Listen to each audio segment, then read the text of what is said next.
Assalamu alaikum student, welcome back. This is part 4 of Unit 1 sets, exercise 1.1 completion and operations on sets, in which we learn union, intersection, difference, complement of sets and also universal set, as well as we will learn properties of sets. Now let us start. Exercise 1.1 में पिछले part में यानी part 3 में 7 to 12 question 7 to 12 remaining थे, इन्हें देख लेते हैं. Question number 7 is there any set which has no proper subset? If yes, specify that set. मतलब ये है कि क्या कोई ऐसा सेट भी है जिसका कोई भी प्रॉपर सबसेट नहीं हो? अगर ऐसा है तो उसे बयान कीजिए.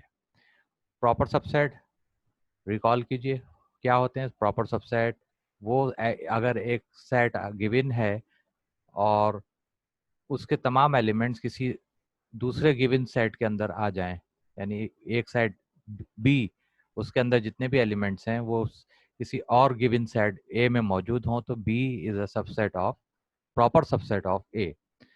ये होता है प्रॉपर सबसेट. अब यहाँ कंडीशन ये दी हुई है कि कोई ऐसा सेट भी है जिसका जिसका कोई प्रॉपर सबसेट ना हो.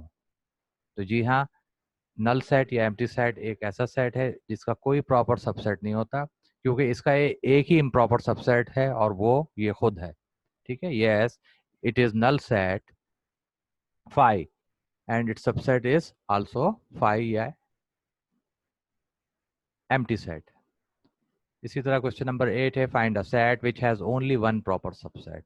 कोई एक ऐसा सेट बयान कीजिए या मालूम कीजिए जिसका सिर्फ एक ही प्रॉपर सबसेट हो. तो जाहिर है कि अगर एक सेट में सिर्फ एक ही एलिमेंट हो तो उसका प्रॉपर सबसेट क्या बन सकता है? नल सेट या एम्प्टी सेट हो सकता है. तो हम ये कह सकते हैं कि any set which has only one element having only one proper subset and that is empty set और फाई. ये इसका आंसर है.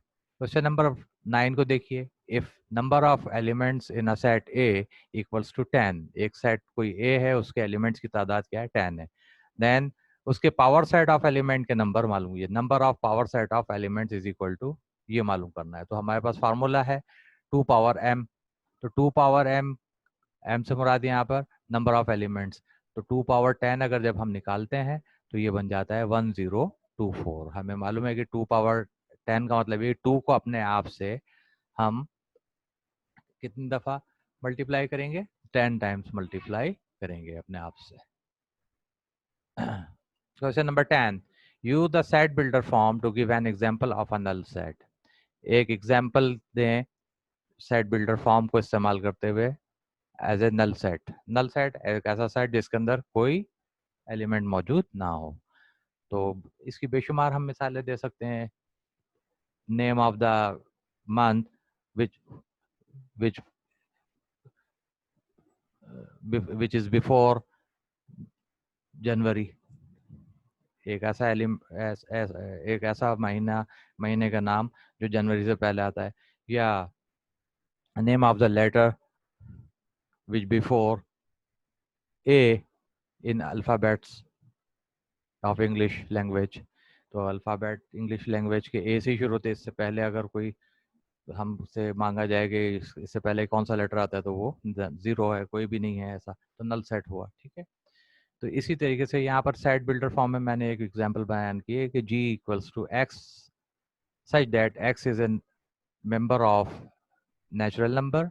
x एक नेचुरल नंबर है और इसमें कंडीशन ये दे दी कि x is less than 2 and less than 8. अच्छा, इसको ग्रेटर देन होना चाहिए, तो ग्रेटर देन कर लीजिएगा इसको. यहाँ पर मैं इसको यहाँ पे करेक्ट करता हूँ. ये देखिए, ये इस जगह पे साइन ग्रेटर देन होनी चाहिए. ठीक है. तो x इज ग्रेटर देन 8. तो अब देखिए कि इसमें ये बताया गया है कि एक x एक ऐसा नंबर है जो 2 से छोटा है और 8 से बड़ा है. तो अब अगर कोई नंबर 2 से छोटा होगा तो वो 8 से बड़ा कैसे हो सकता है, और अगर कोई नंबर 8 से बड़ा है तो वो 2 से छोटा कैसे हो सकता है? तो एक नल सेट बन जाता है. स्टूडेंट्स, उम्मीद है कि आप इसको समझ गए होंगे. क्वेश्चन नंबर 11 और क्वेश्चन नंबर 12 भी इसी तरह के हैं, इन्हें आप खुद करने की कोशिश कीजिए, ठीक है। Next, operations on set. Sets के मुख्तलिफ ऑपरेशंस हैं, यही सेट मैथमेटिक्स है, जिसमें सबसे पहला है यूनियन ऑफ सेट्स। यूनियन, इसकी डेफिनेशन है, a union of two or more given sets is another set that contains all of the elements in the given sets distinctly. Union दो सेट्स का एक यूनियन या दो से ज़्यादा सेट्स का यूनियन एक ऐसा सेट्स होता है, बनता है जिसमें इसमें शामिल तमाम जितने भी सेट्स हैं उनके सारे एलिमेंट्स मौजूद होते हैं। अगर फ़र्ज़ करें कि एक सेट ए दिया हुआ है और एक दूसरा सेट बी दिया हुआ है, एक में इवन नंबर हैं 1 2 1 3 5 7 9 और दूसरा सेट दिया हुआ है बी जिसमें 2 4 6 8 10 मौजूद हैं।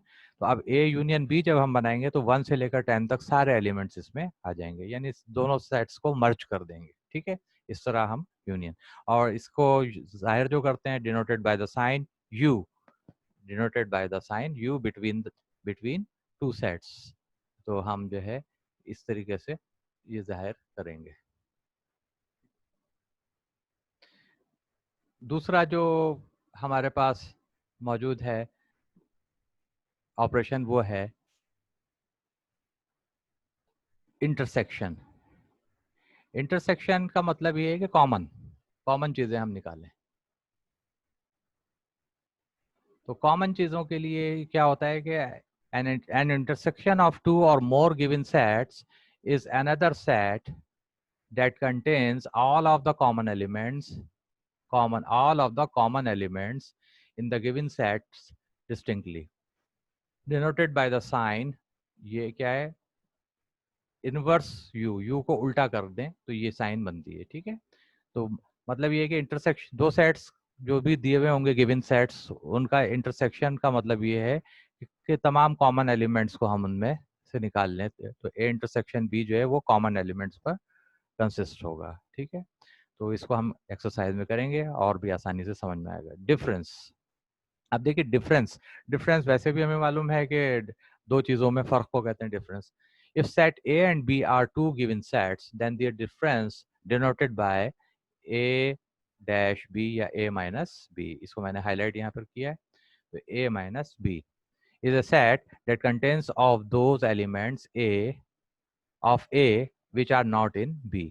ये इस बात को ज़रा गौर से समझें, मतलब ये कि अगर दो सेट ए और बी दिए हुए हैं तो इनका डिफरेंस ए माइनस बी अगर हम मालूम करेंगे तो वो उसका आंसर क्या होगा, वो उसमें ए के वो एलिमेंट्स होंगे जो बी में कॉमन नहीं है, यानी ए के डिस्टिंक्ट एलिमेंट्स आ जाएंगे जो बी में शामिल नहीं है, वही डिफरेंस होगा।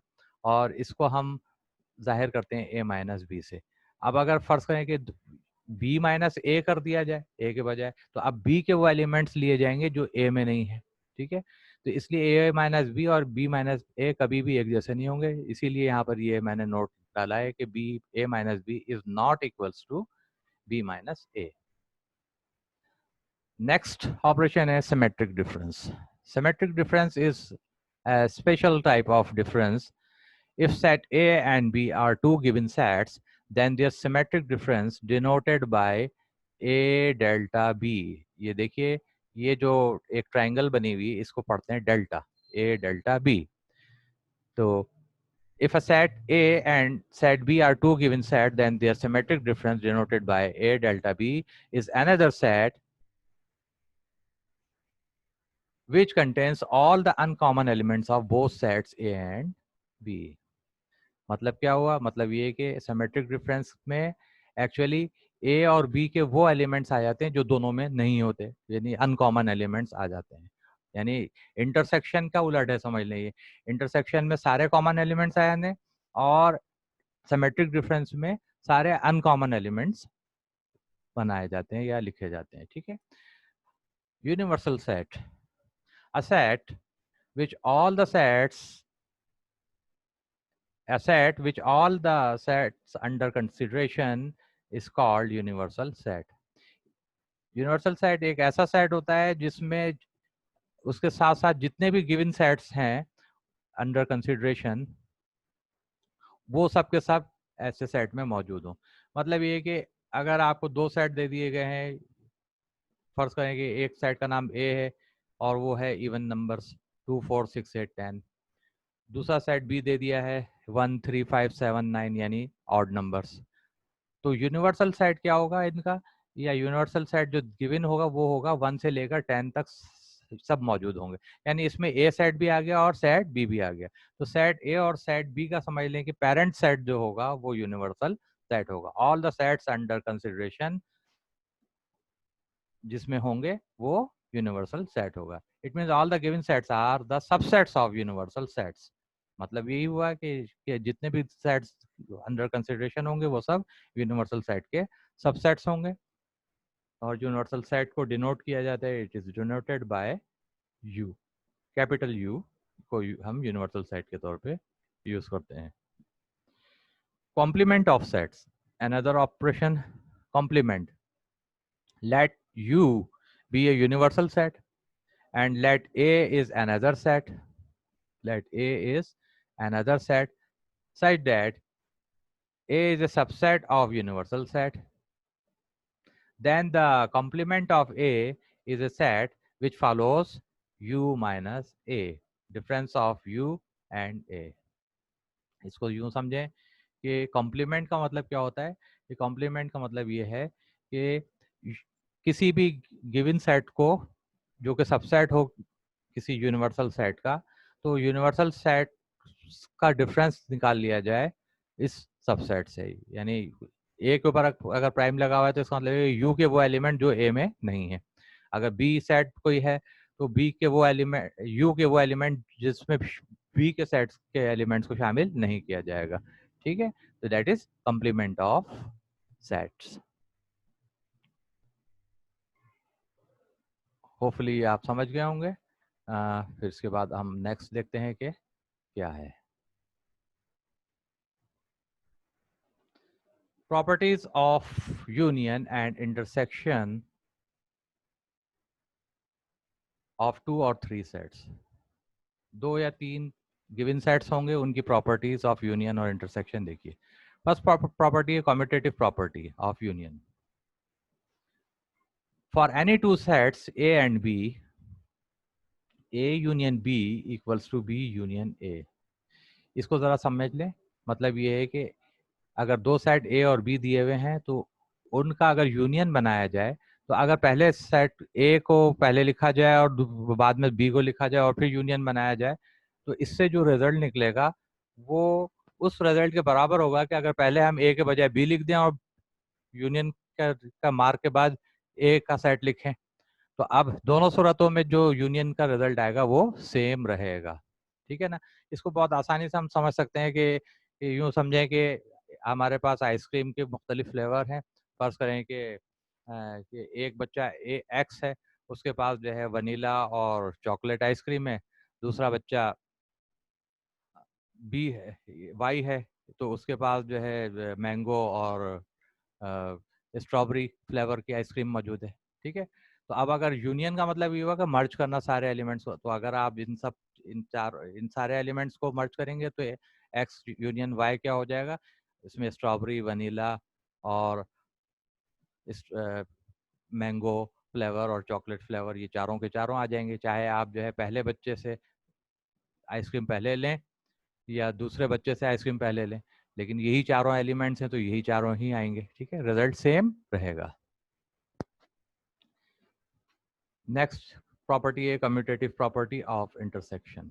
Commutative property of intersection means if for any two sets A and B, A intersection B equals to B intersection A। ठीक है, मतलब क्या है कि अब इंटरसेक्शन का मतलब है कॉमन एलिमेंट्स। ठीक है, तो अगर दो सेट्स ए और बी गिवन हैं तो उनमें जो कॉमन एलिमेंट्स निकलेंगे, अगर उसमें हम पहले सेट ए को रखें और बी को बाद में रखें, तो अब जो कॉमन निकलेंगे वो उस सूरत में उसका जो रिजल्ट आएगा तो वो दूसरी सूरत में बी को पहले रखने पर और ए को बाद में रखने पर भी यही रहेगा। ज़ाहिर है कॉमन चीज़ें डिफरेंट थोड़ी हो जाएंगी, कॉमन चीज़ें तो वही रहेंगी, सेट वही है, सिर्फ उनको हमने आगे पीछे लिख दिया है। ठीक है, तो यानी कि इनका अरेंजमेंट चेंज करने से रिजल्ट पे कोई फर्क नहीं पड़ता। एसोसिएटिव प्रॉपर्टी ऑफ यूनियन, इसको ज़रा समझ लीजिए। एसोसिएटिव प्रॉपर्टी जो है ये 3 सेट्स के साथ होती है। For any 3 sets A B and C, किसी भी 3 सेट्स ए बी और सी को अगर गिवन है तो A union B union C in under bracket, ठीक है, equals to A union B under bracket union C. अब इसको समझें क्या आज कहा गया। मतलब ब्रैकेट के बारे में हम पहले बॉडमास का रूल समझते हैं कि सबसे पहले हम ब्रैकेट्स को सॉल्व करते हैं। तो मतलब ये है कि अगर 3 सेट दिए हुए हैं ए बी और सी और उनका यूनियन इस तरह बनाया जाए कि पहले बी यूनियन सी को सॉल्व करें, उसका जो रिजल्ट आए इस रिजल्ट को पहले सेट ए के साथ यूनियन करें, तो अब हमारे पास जो फाइनल रिजल्ट होगा वो कुछ होगा। यही रिजल्ट हमें उस सूरत में भी हासिल हो सकता है जब कि हम ये अरेंजमेंट थोड़ा सा चेंज कर लें। अरेंजमेंट क्या कर लें, वो ये कर लें कि पहले हम ए यूनियन बी मालूम कर लें। इधर देखिए लेफ्ट हैंड साइड के ऊपर बी यूनियन सी पहले मालूम किया गया था, अब इधर राइट हैंड साइड पे ए यूनियन बी पहले मालूम करें, ठीक है, और उसका जो रिजल्ट आए उसको सी के साथ यूनियन कर लें, तो दोनों के रिजल्ट सेम रहेंगे, आंसर सेम होगा। Distributive property of union over intersection. Distributive property का मतलब ये है कि यूनियन की वो प्रॉपर्टी है जो कि इंटरसेक्शन के ऊपर डिस्ट्रीब्यूट हो जाती है, डिवाइड हो जाती है। For any 3 sets A B and C, किसी भी 3 सेट्स ए बी और सी के लिए, अब नोट कीजिए ये ब्रैकेट से बाहर लिखा हुआ है ए यूनियन और अंडर ब्रैकेट है B intersection C, equals to A union B intersection A union C. अब हो क्या रहा है यहाँ पर, हो ये रहा है कि ए यूनियन जो है ये बाहर जो है ये यूनियन की प्रॉपर्टी है और अंदर ब्रैकेट के अंदर बी इंटरसेक्शन सी, यानी पहले दो सेट बी और सी का इंटरसेक्शन निकाला जाए और फिर इस रिजल्ट के साथ एक ए के सेट को यूनियन कर दिया जाए। तो ये रिजल्ट इस तरह भी हासिल हो सकता है कि हम ए और बी का यूनियन मालूम कर लें, इसी तरह ए और सी का यूनियन मालूम कर लें और फिर देन इन दोनों रिजल्ट्स को, इन दोनों रिजल्ट्स का इंटरसेक्शन मालूम कर लें। तो इस तरीके से लेफ्ट हैंड साइड के जरिए सॉल्व करने करें या राइट हैंड साइड के रूल के जरिए सॉल्व करेंगे, ये रिजल्ट सेम रहेगा। यानी ए यूनियन जो है वो डिस्ट्रीब्यूट हो गया किसके साथ, बी के साथ और सी के साथ, और जब इनके इन दोनों का अलग अलग रिजल्ट आएगा उसको फिर हम इंटरसेक्ट करेंगे। Similarly distributive property of intersection over union, for any 3 sets A B and C, A intersection B union C is equal to bracket के अंदर A intersection B union A intersection C. अब यहाँ देखिए A intersection की property जो है वो union पे डिस्ट्रीब्यूट हो रही है, ठीक है, वो किस तरह, ए इंटरसेक्शन बी जो है, ए इंटरसेक्शन पहले बाहर था, अब ए को इंटरसेक्ट करेंगे पहले बी के साथ और इसी तरीके से ए को इंटरसेक्शन मालूम करेंगे सी के साथ और इन दोनों के रिजल्ट को फिर यूनियन मालूम किया जाएगा। तो इसको कहते हैं distributive property of intersection over union. एक इम्पॉर्टेंट लॉ है सेट्स की थ्योरी का और इसे हम कंप्यूटर्स की स्टडीज में भी पढ़ते हैं, that is D Morgan's law. De Morgan एक साइंटिस्ट, मैथमेटिशियन थे और साइंटिस्ट थे, इनका एक मशहूर लॉ है। तो इनके दो लॉज हैं, late U be a universal set, एक सेट यू कोई भी है जो कि यूनिवर्सल सेट है, ठीक है, and A B any subsets of union set of universal set, of universal set, then पहला ब्लॉक क्या कहता है कि A union B prime equals to A prime intersection B prime. मतलब ये कि दो सेट्स ए और बी हैं और वो सबसेट हैं यूनिवर्सल सेट, किसी यूनिवर्सल सेट यू का। तो ए यूनियन बी का प्राइम निकालने का मतलब ये कि डिफरेंस निकाला जाए यूनिवर्सल सेट का, किसमें से, उसमें से डिफरेंस निकाला जाएगा किसके साथ, ए यूनियन बी के साथ। ए यूनियन बी का जो रिजल्ट आएगा उसको हम यूनिवर्सल सेट से डिफरेंस निकालेंगे।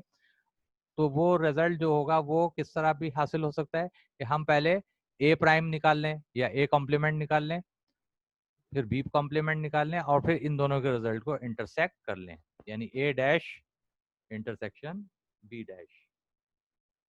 सिमिलरली सेकंड लॉ है ए इंटरसेक्शन बी प्राइम या complement of A intersection B equals to complement of A union complement of B. ठीक है, तो ये दो लॉस हमें याद रखने होंगे और इसका हम यूज करेंगे एक्सरसाइज में। above two laws are known as De Morgan's laws। ये चीज नोट कर लीजिए कि all the properties and laws are to be verified by taking any particular set। ये सारी प्रॉपर्टीज जो ऊपर बयान की गई हैं इन सब को हम वेरीफाई कर सकते हैं पर्टिकुलर सेट्स लेके। ठीक है, मुख्तलिफ सेट्स लेके, और इसको हम एक्सरसाइज 1.2 में इन्हीं प्रॉपर्टीज को यूज करते हुए इन प्रॉपर्टीज को वेरीफाई भी करेंगे, including D Morgan's law.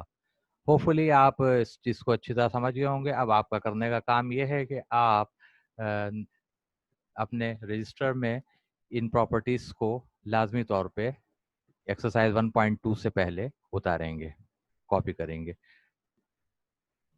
Next topic हमारा है वेन डायग्राम। वेन डायग्राम मेरे ख्याल में यूनियन और इंटरसेक्शन वगैरह तो पिछले ईयर तक यानी ग्रेड 7 तक तो आपने अच्छी तरह पढ़ा ही है। वेन डायग्राम का कुछ स्टार्टअप ज़रूर हुआ था, लेकिन यहाँ पे हम डिटेल से पढ़ेंगे। तो वेन डायग्राम है क्या? इट इज़ द ग्राफिकल और pictorial representation of sets and operations on sets. ये क्या है? ग्राफिकल या पिक्टोरियल रिप्रेजेंटेशन है किसी भी दो या दो से ज़्यादा सेट्स हों तो उनके दरमियान में जो भी ऑपरेशंस होते हैं, union, intersection, difference, complement, etcetera etcetera, symmetrical difference वगैरह, तो इनको अगर हमने जाहिर करना है, एक तो वो तरीका था जो टेबुलर फॉर्म का था जो हम एक्सरसाइज में करते हैं। दूसरा जो मेथड है वो है वेन डायग्राम मेथड। ये एक पिक्टोरियल मेथड है, इससे एक चीज़ आसान हो जाती है। वो जो कहा जाता है ना कि हज़ारों अल्फाज बोले जाएं या सिंबल्स यूज़ किए जाएं और एक पिक्चर दिखा दी जाए, तो वो पिक्चर जो है वो ज़्यादा समझ में आती है इसके निस्बत कि हम बहुत सारे अल्फाज बोलकर पूरी एक स्पीच कर डालें। तो बिल्कुल इसी तरह वेन डायग्राम भी सेट्स की थ्योरी में एक बड़ा मुफीद और बहुत फ़ायदेमंद चीज़ है। इसके ज़रिए सेट बड़ी आसानी से समझ में भी आते हैं। तो अब यहाँ पर देखिए कि स्ट्रक्चर ऑफ वेन डायग्राम क्या होता है।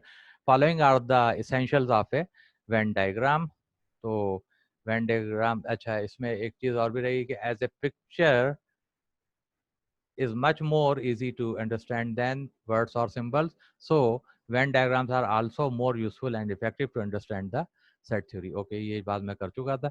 अच्छा, अब Venn diagram का जो स्ट्रक्चर है वो कुछ मखसूस तरीके और कुछ रूल्स को फॉलो किया जाता है। तो इसके लिए मैंने ये एक चार्ट बनाया है। आप लोग इस चार्ट को अपने कॉपी रजिस्टर में ज़रूर नोट कीजिए एक्सरसाइज शुरू करने से पहले। अब इसको ज़रा समझ भी लेते हैं। देखिए, सबसे पहले सेट का एक कॉलम है और दूसरा है रिप्रेजेंटेड बाय। ठीक है, डायग्राम की सूरत में हम उसको रिप्रेजेंट किस तरह करते हैं। तो यूनिवर्सल सेट सबसे पहले। तो यूनिवर्सल सेट के लिए हम एक रेक्टेंगुलर शेप यूज करते हैं और उसके ऊपर एक कॉर्नर पे यू लिख देते हैं, capital you for universal set. Subsets of universal set जो है वो हम रिंग या सर्कल की फॉर्म में या एलिप्स की फॉर्म में बनाते हैं। देखिए यहाँ पर एक सेट ए है जो कि एक सर्कल की सूरत में दिखाया गया है और एक सेट बी है जो एक एलिप्स की फॉर्म में है। एग जैसी शेप को एलिप्स कहते हैं। ठीक है, तो ए और बी ये दोनों टाइप के जो सबसेट्स हैं वो हम रेक्टेंगल यूनिवर्सल सेट के अंदर शो करते हैं। A set B that is a subset of A should be drawn inside of A। अब देखिए यहाँ पर ये क्या कहा गया है कि अगर कोई सेट, ये अब ये यहाँ पर इसको मैं हाईलाइट कर रहा हूँ, ये देखिए ये क्या लिखा हुआ है, A is a subset of B, यानी बी के अंदर ए जो है ये बी के अंदर पूरा पूरा आएगा। अच्छा अच्छा, इसको उल्टा लिख दिया गया है, इसको B is a subset of A लिखना चाहिए था। इसको हम करेक्ट कर देते हैं यहाँ पर क्योंकि ये गलत है। इसको हम लिखते हैं B is a subset of A. B is a subset of है डायग्राम के हिसाब से। A is a subset of B के लिए फिर यहाँ पर हमें चेंज करना पड़ता है। खैर, तो B is a subset of A का मतलब ये है कि बी के सारे एलिमेंट्स ए में आ गए। तो अब देखिए इसको जब मैंने ग्राफिकली शो किया है तो क्या दिखाया, सबसे पहले यूनिवर्सल सेट, उसके अंदर एक बड़ा सेट ए है और इस ए के अंदर बी का एलिप्स शामिल किया है। तो क्यों? इसलिए कि बी के सबसेट का मतलब ही ये है कि बी के सारे एलिमेंट्स ए में मौजूद हैं। तो B is a subset of A को हम इस तरह हाईलाइट करते हैं या रिप्रेजेंट करते हैं in the form of universal set. Next देखिए, union of two or three sets is to be represented by the rings making a node or chain. All the elements of A or B or C also written into them. Shaded area show the union. दो sets A और B हैं, इसका union क्या होगा कि पहले हम एक रिंग बना लें और दूसरा रिंग इस तरह बनाएं कि एक चेन या एक नोड फॉर्म हो जाती है। देखिए ये दोनों सर्कल एक दूसरे के अंदर हैं, ठीक है ना। एक मतलब ये कि इनके दरमियान में एक कॉमन सेक्टर मौजूद है, ठीक है। तो अब ए यूनियन बी को दिखाना है तो ये एक रिंग का नाम मैंने ए दे दिया है, दूसरे रिंग का नाम बी दे दिया है, ठीक है। तो अब ये जो कलर्ड एरिया है ये सारे का सारा ए यूनियन बी को जाहिर करता है। इसी तरह अगर तीन सेट्स हों ए बी सी तो इन तीनों का हमने को तीनों रिंग्स हमने एक दूसरे में डाल दिए। तो इस तरह जो है क्या हुआ कि ए और बी के दरमियान भी एक कॉमन एरिया मौजूद है, ए और सी के दरमियान भी एक कॉमन एरिया मौजूद है, इसी तरह बी और सी के दरमियान भी कॉमन सेक्टर मौजूद है और इन सब के दरमियान में भी एक कॉमन सेक्टर मौजूद है जो इस जगह पे नजर आ रहा है, ठीक है। तो A union B union C के लिए हम तीन रिंग्स को एक दूसरे के साथ हम चेन फॉर्म में बनाते हैं और ये सारा कलर्ड एरिया जो है ये A union B union C को जाहिर कर रहा है। शेडेड एरिया आप कॉपी पे अगर कलर यूज करेंगे तो कलर, वरना शेड्स यूज करते हैं, पेंसिल शेड्स को यूज करेंगे। Intersection of two or three sets is the shaded portion as in figure. Intersection of two sets, A और B दो सेट्स हैं, दो रिंग बना लिए गए और चेन की फॉर्म में। अब इंटरसेक्शन का मतलब होता है कॉमन एलिमेंट्स, ठीक है ना। तो अब देखिए कॉमन एलिमेंट्स कहाँ आने चाहिए? ऑब्वियसली कॉमन सेक्टर में। और ए और बी के दरमियान कॉमन सेक्टर कहाँ है? ये जो रेड पोर्शन है ये कॉमन पोर्शन है या कॉमन सेक्टर है। तो इंटरसेक्शन के जितने भी एलिमेंट्स होंगे यानी कॉमन एलिमेंट जो होंगे वो इस सेक्शन में लिखे जाते हैं और जो एलिमेंट्स अलग अलग हैं वो ए के ए में लिखेंगे और बी के बी में लिखेंगे। सिमिलरली अगर तीन सेट्स ए बी और सी हैं तो इनके का इंटरसेक्शन कहाँ पर होगा? यानी वो एलिमेंट्स जो तीनों ए और बी और सी तीनों में कॉमन है। तो कॉमन सेक्टर यहाँ पर जो है ये रेड पोर्शन जो दिखाया गया ये है, यानी ये हिस्सा जो है ये ए में भी है, ये हिस्सा बी में भी और ये हिस्सा सी में भी है। तो इससे ये जाहिर होता है कि इंटरसेक्शन के एलिमेंट जो होंगे वो सारे इस जगह पे लिखे जाएंगे। Difference of two sets A and B. A और बी का डिफरेंस जो है वो जाहिर किया जा सकता है। Shaded portion shows the difference. अब देखिए कि दो सेट हैं ए और बी, ठीक है। तो ए माइनस बी का मतलब है कि ए के वो एलिमेंट जो बी में ना हो, तो वो कौन से एलिमेंट होंगे? ये जाहिर है कि ये वाला जो सेक्शन है या ये पोर्शन है ए का जो हाईलाइट है या जो कलर्ड है ये बी में शामिल नहीं है। तो ये इस जगह पे जो एलिमेंट्स होंगे वो एलिमेंट्स लिखे जाएंगे जो बी में नहीं है। तो ये डिफरेंस को जाहिर करेगा। सिमिलरली अगर बी माइनस ए मालूम करना है तो बी के वो एलिमेंट जो ए में नहीं है, तो जाहिर है कि बी के वो एलिमेंट जो ए में नहीं है वो इस जगह पे ये येलो जो कलर में जो सेक्टर दिखाया गया है इस सेक्टर में लिखे जाएंगे। तो बी माइनस ए, अब वैसे भी पिक्चर से भी समझ आया है कि ए माइनस बी और बी माइनस ए बिल्कुल डिफरेंट चीजें हैं दैट, और इससे भी तस्दीक हो जाती है, वेरिफिकेशन हो जाती है कि A minus B is not equals to B minus A, जो पिछली स्लाइड में हमने देखा था। Symmetric difference of set A and B. Symmetric difference जैसा कि हम पीछे पढ़ चुके हैं कि सिमेट्रिक डिफरेंस में दो सेट्स ए और बी के वो एलिमेंट्स लिखे जाते हैं जो दोनों में अनकॉमन है, ठीक है। तो अब इसको जाहिर करना है अगर वेन डायग्राम के जरिए, तो ए और बी हमने दो रिंग्स बना लिए। अब देखिए कि ए का के वो एलिमेंट जो बी में नहीं है वो ये सेक्शन या ये सेक्टर जाहिर कर रहा है जो येलो कलर से हाईलाइट है। इसी तरह बी के वो एलिमेंट जो ए में नहीं है वो ये कलर्ड येलो से हमने जाहिर किया इसे। तो ये जो है ये ए डेल्टा बी को जाहिर करेगा और ये वाइट का जो सेक्शन है ये हमने कलर नहीं किया, तो ये जो है क्योंकि कॉमन सेक्शन है इस जगह तो इंटरसेक्शन वाले एलिमेंट्स आएंगे और यहाँ पर सिर्फ डिफरेंस वाले जो दोनों में अनकॉमन है वो आएंगे। तो ये कहलाता है ए डेल्टा बी या symmetric difference between A and B. Hopefully I hope कि आप अच्छी तरह समझ गए होंगे स्टूडेंट्स। नेक्स्ट एक्सरसाइज इंशाल्लाह हम नेक्स्ट वीडियो में हम शुरू करेंगे, जिसमें ये सारे शुरू किए जाएंगे। अब आप लोग इस वेन डायग्राम के चार्ट को भी अपने रजिस्टर के ऊपर बना लीजिए। उम्मीद है कि आप लोग अच्छे होंगे। अल्लाह हाफिज़।